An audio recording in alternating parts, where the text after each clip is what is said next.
kaadiriin hundi gayyaatee tan caccaa turte miidiyaan biyyattii hundi gabbee jechuu shaneetu ajjeesee ka jiru.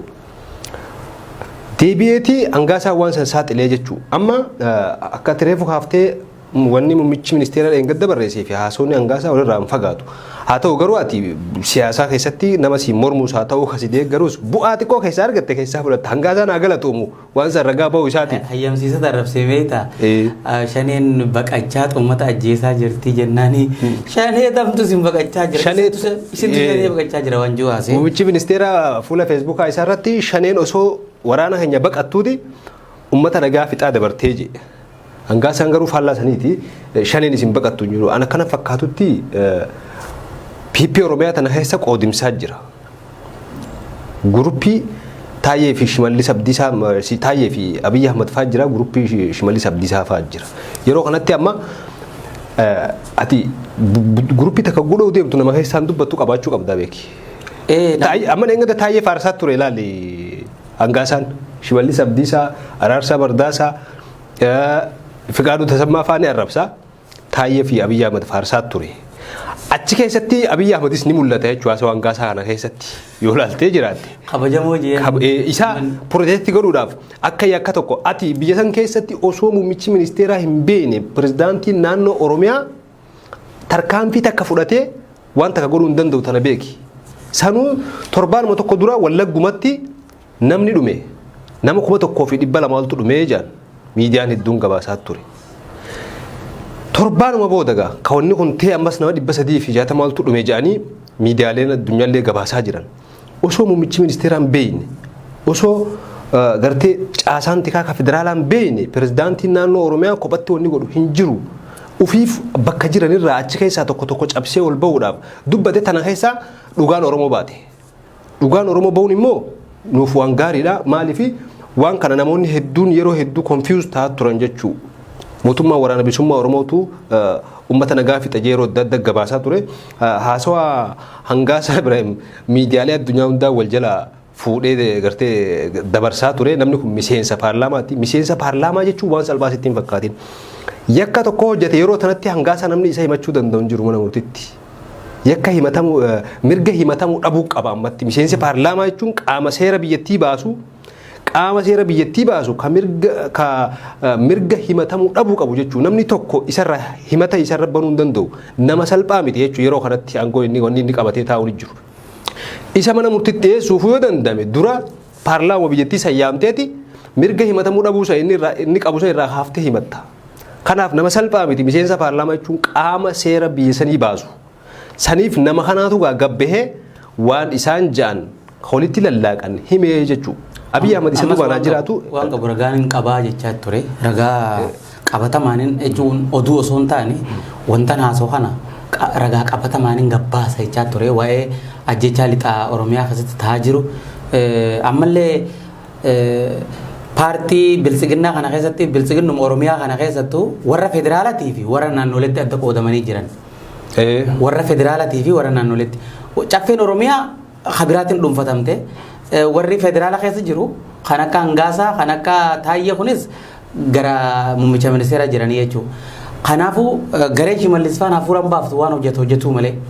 Amma as keessatti akkuma duraan maddeen garagararraa waabeeffannee gabaachaa ture waggaa dabre keessaa mooraa sanqallee keessaa warra gartee rifeensa guduruu feeka itti tolchanii nama 4,000 ol gara lixa Oromiyaatii fi kibba Oromiyaa bobbaasa waraana bilisummaa Oromoo janii leenjii akkaataa itti nama ajjeesan akkaataa itti wanta godhan. Waraanni bilisummaa Oromoo immoo yeroo sanatti lola garagaraa irratti qabee booji'ee waan san saaxilaa ture. Sun beekamaadha. Shaneen mootummaan naannoo Oromiyaa hundeessee duraanuu ni jirti. Gaafa bara TPLF keessas ni jirti. Kun waanuma irratti dalagamaa ture jechuudha. Amma muummichi ministeeraa paarlaamaa irratti kan jechaa ture dhimma shanee jiru kana wal qabatee diina Oromoo akka ta'ee fi isiin kun Oromoo akka bakka hin buune takka Oromoodhaaf diinaa tokkoffaa ta'uudha. Ammallee warri shanee jedhan kun Oromoo qofa akka hin ta'in saboota biraa takka namoota biraa kan Itoophiyaa diiguu deeman akka wajjin jiranitti dubbatee jechuudha. Akkuma beekamu gaa paarlaamaa irratti wanni haasawamaa ture wanni Abiyyi Ahmad haasaa ture shanii jee duraan sadarkaa miidiyaatti illee akkan dubbatamne lafa gadhiisifne kan jenne miidiyaadhaan dubbachaa turanii amma immoo muummichi ministeera Abiyyi Ahmad ammoo paarlaamaa irratti ajandaa godhatee dhimma kana haasaa ture jechuudha. Humni kun guyyaa guyyatti waraana isaa loltuu isaanii ajjeesaa akka jiru caasaa mootummaadhaa hooggantoota mootummaa godinaalee dhibbootaan lakkaa'aman ajjeesaa akka jiru akka gaarii dubbate jechuudha. Amma dura Shimallis Abdiisaatis caasaan hooggansa keenya fi miseensonni keenya akka baala muduqaatti harca'aa jira jedhanii dubbatanii. Amma immoo waraanni bilisummaa Oromoo sadarkaa gartee isaan dur biyyaaf sodaa miti jaansan irraa dabree amma yeroo ammatti sodaa biyyaa ta'ee jira jechuudha. Yeroo ammatti muummichi ministeeraa nageenya Oromiyaa keessatiif nama du'aa jiruuf eegumsa gahaa akka godhuu hin dandeenye ibsee jira. Nuti loltuu kuma miliyoona dhibba hin qabnu jee uummanni miliyoona dhibba nam tokkoof loltuu takka godhuu hin dandeenyu.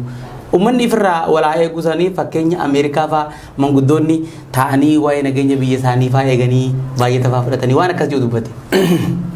Gaafiif deebii har'a mana marii bakka bu'oota uummataa irratti godhe gaafii isaaf keef deebii deebisaa ture keessatti gama tokkoon waraanni bilisummaa Oromoo hangam takka akka isa cinqaa jiru amanee jira muummichi ministeeraa daayirektiigaa waraanni akka nu cinqu jira jedhamu garuu guyyaa guyyaatti waraanni maaliifi shororkeessummaa jettanii labsinee jedhanii gaafannaa shororkeessummaa labsuu qofaa miti paarlaamaa isin dura jiruutu labsee isinii miti jedhu labsuu qofaa miti jedhu guyyaa guyyaarraa bari'uurraa waraana bilisummaa Oromooti lolarra ollaa jedhu kana achi maal akka godhee barbaaddare. Guyyaa guyyaan lolarra waraana bilisummaa Oromoo wajjin lolarra ooluu isaanii hangam takka waraanni kun akka gartee isa cinqu jiru kan dubbataa ture muummichi ministeera. Kabiraa immoo uummataan immoo maal jee uummanni waan mootummaan jawu nageenyi kiyya haa kabajamoo jee waan mootummaan jawu hunda dhaggeeffatuu qabaa hin jawu haase. Waan fedhe mootummaan godhe dhaggeeffachuu malee mormuun hin jiru maaliif jechuun hin jiru mootummaan waan jawu qofa yoo godhe nageenyi isaanii kabajamaa waan jawu kaase. Kana jechuun maali badii nuti balleessines nutti hin dubbatinaa akkana godha hayyee malee yoo gartee isin yesmaan taadha usaati gabaabatti. Namoota nagaa yoo findillee maa fixan hin jeenaa. Maa fixan hin jeenaa kun shaneedha jennee ajjeefna hayaanuma jaha sanboota nageenya keessan ni kabachisiifnaa waan jawu kaase. Kabiraa Itoophiyaan duraan muummichi ministeera akkuma jedhattu yeroo adda addaa Itoophiyaa biyyi feetee arraa haasawni isaa waldhaa. Gama duratti deemee Itoophiyaan akka baasa oloo deemu garte. Oloo edeeda guddatti ol deemutti jira. Baasa kana edeedni kun ol fagoo gabaabaadha garuu ni ulfaata jee ol baasuuf. Ammoo Jawaar Mohaammed konkolaataan oofee qarree koommaa duraa lamaan seente. Kara dubbatanii ariisaanuu afaan irraa wallaalle. Oloo deema jeela. Oloodhaa garuu gabaabaadha jee. Gabaabaa ol baasuun garuu ulfaatu jee akka malitti. Kanaaf yoo dandeessan dhiibaa yoo dadhabdan taakkoo jala kaa yoo saniif dadhabdan immoo akka isiniif duuba deebituuf hin gargaarinaa jee warra gad harkiisan gad deebisuudhaaf gadoon fagoodha garuu salphaadha jee gad deebi'uun oloo hanga san edeeda san ol baasuun ni ulfaatti. Kanaafuu hagamta akka biyyi gartee shororkaa fi daadarkooyitee akka jirtuu fi diigamsarra afaan irra jirtu diiguu baay'isee wayii namni isarra diiguu jiru beeki. Kana kabiraa waa'ee diriddiriiti waliigaltee faadha kaasee waliigaltee akkamitti shororkeessaa wajjin waliigalteen godhamtii waan jiru kaasaniifi san irratti waliigaltee shororkeessaa wajjin waliigaltee godhamu kana waliigalteen akka jirtu amanee jira. Waliigalteen uummataaf bu'aa fidatanan fudhannaa waan jiru. Bu'aa fidaa naashinaal seekuriitiidhaaf ni fayyadannaan waliigalteen akka jira ni goona kaja'u amanee jira. Shororkeessaa wajjis waliigalteen godhamuu qabamoo hin godhamu kaja'u kana dhaabbadhaa itti yaadaa jee akka inni jeetti shororkeessaa jennee farranyus waliigaltee bu'aa keenyaaf yoo bakka teetti ni goonaa jechuu. Kana keessatti immoo shororkeessaa kun cimee isaan caalee argamnaan dirqama waliin galiin. As keessatti ammas waa'ee waraana bilisummaa Oromoo waan kaaseen qabu dhimma waliigaltee kana keessatti. Kanaafuu umman isaan jilaal waraanni bilisummaa Oromoo wanni nama fixuuf maal jechuuf jeega akka inni jeetti miidiyaa kafareejii argachuuf ni jirra jedhanii kanaaf jee kun immoo waan isa yaaddessee qaba jechuudha. Kanuma jechaa ture nutis waraanni bilisummaa Oromoo miidiyaa kafareejii argatuuf gurra addunyaa seenuuf daran jabaatee magaalaalee gurguddoo dhuunfatuu danda'u qaba waanuma jedhu kaasaa turre miti sodaa san qaba inni illee ammaan tanatti. Ammas wanni beekuu qabdu uummata paarlaamaa Itoophiyaa san keessaa Oromoo foobii akkuma gaafa Jawaar Mohaammed qabsoo bara 2013 wanni jedhu akka sabni Amaaraa jibba addaa qaban ibsaa ture.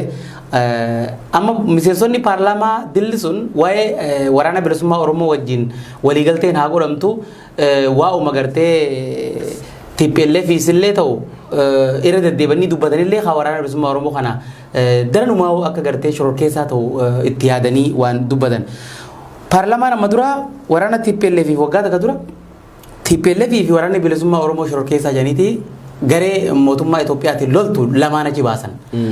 Amma osoo paarlaamaan taa'ee TPLF shororkeessummaa irraan kaasin TPLF wajjin waliigaltee koree waliigaltee gaggeessuudhaaf deemu Keeniyaatti gaggeessuuf deemu ramadatee jira. Itti aanaa muummicha ministeeraa Dammaqa Mokonnin tan durfamtu jechuudha. Ramadateetti itti qophaa'u jira. Paarlaamaa torban dabre godhe irrattis waan kana ifoomsee jira, labsee jira jechuudha. Amma gaa waliigaltee waraana TPLF wajjin godhuuf deemu kana waraanni bilisummaa Oromoo kun maa alatti hafe akka hin jedhamneef waraana kana dursee ajjechaa jumlaadhaa lixa Oromiyaa keessatti uummata nagaa irratti raawwate. Wallagga Bahaa, Aanaa Saasigaa, Wallagga Lixaa, Gimbii, Ganda Tolee, Qeellam Wallaggaa kana hundatti ajjechaan torbee lamaan dabre kana akka malee bakka takkatti 300 bakka takkatti 150 bakka takkatti 200 waan hanganaatu raawwatame jechuudha. Ka uummanni qeerraa buqqa'ee haala isaan keessa jiran gaa miidiyaaleen gabaasa jiranii ka achirraa baqate warri gartee Aanaa Saasigaa baloo bareedarraa waraanni mootummaa itti seenee kaan qalee kaan ajjeesee magaalaa Soogirraa ol bahee jechuudha. Naannoo Benishaangul Gumuz magaalaa daangaa jirturraa Soogirraa ol bahee konkolaataa 15 ganama subii magaalaa seenee hanga maraataa ga'utti ajjeesee jira. Uummata naannoo sanii dubbifnee turre gabaafnee turre warri achirraa baqate dhiyeenya kana magaalaa Amboo keessatti VOA'n argee namoota maatii isaanii kaan facaasanii kaan jalaa dhumate hanga qabatanii Amboo Shawaa Lixaa keessatti Amboo keessatti VOA'n dubbisee gabaasa irraa hojjetee ture jechuudha. Wanni sun himanni namoota sanii namoonni sun irra hedduun isaanii warroota bara Junaydii Saaddoo mootummaa naannoo Oromiyaa turetti waggoota 18 akkana durana fakkaata Harargeerraa Wallagga qubsiifaman jechuudha. Wallagga Bahaa Aanaa Saasigaa qubsiifamanii haalli isaan keessa jiran ulfaata. Mootummaan maqaa shanii kana balleessuudhaaf waliigaltee jara kana waliin hin barbaachisu jedhee TPLF qofaa waliin waliigaluuf humna kana ammoo akka malee dadhabsiisuudhaaf waan itti deemaa jiru. Kanaaf har'allee ajandaa godhatee paarlaamaa irratti haasawaa ture jechuudha Abiyyi Ahmad. Jara kana paarlaamaa fi namoonni hundi akka kabareejii miidiyaan arganne garuu lola isaan gaggeessaa jiran humna mootummaatii ol ta'uu jabeenya isaanii daayirektii ta'uu baatus hin daayirektii himaa jira jechuudha. Hime takka Abiyyi Ahmad amane muummichi ministeeraa amane lammaffaa hanga isaan hime shaneetu isin dheessu jiramu isintu shanee dheessu jira jeeni nuti biyya tana isa hojii jirra nuti kaarku jiru isintu shanee dheessaadha. Kana jechuun waraanni bilisummaa Oromoo waraana mootummaatii olii jechuudha. Amma ati ajandaa godhatee dhimma kana dhimma arra waa'ee TPLF hin dubbanne muummichi ministeeraa tasumaa waa'uma shanee jechaatuma oole. Kun maali hagam takka akka cinqaamu jiru garsiisa jechuudha waraanni bilisummaa Oromoo. Waraanni humbar ijoolluma kalee karaa gubbaa baatee agaazitti dhagaa haraa turte sanii lafaan baane akka waan waraanni kun pilaanetaa peerarraa dhufeetti gartee qalama gurraacha dibanii uummata jibbisiisuuf deemanii isaan kana dhiibanii moo gabbanii ufiif Oromoo bakka bu'anii TPLF hojiitti gartee diriddirii godhanii aangoo biyya sanii itti fufsiisuun ni danda'ama kajamu kuni hin danda'amu. Maaliif yoo jette waraanni kun oluma deemalee waraanni gad deemu hin jiru. TPLF fi Abiyyi Ahmad waltaan jee waraanni way galaaree manatti hin galu hanga waan manaa beefsan harkatutti jechuudha. Kanaafuu kuni manaa bajechuu akkatti TPLF waliigalleetuma diriddirii goonee waraana bilisummaa Oromoo dhiibnee waraanni kun bar uummata miliyoona meeqaan akka deeggaramuu fi uummatuma keessaa uummataan akka utubamee jiraatu inni amma dura paarlaamaa amma dura irratti himee ture miti. Kabiraa waa'ee mootummaa ce'umsaatti kaase. Mootummaa ce'umsaa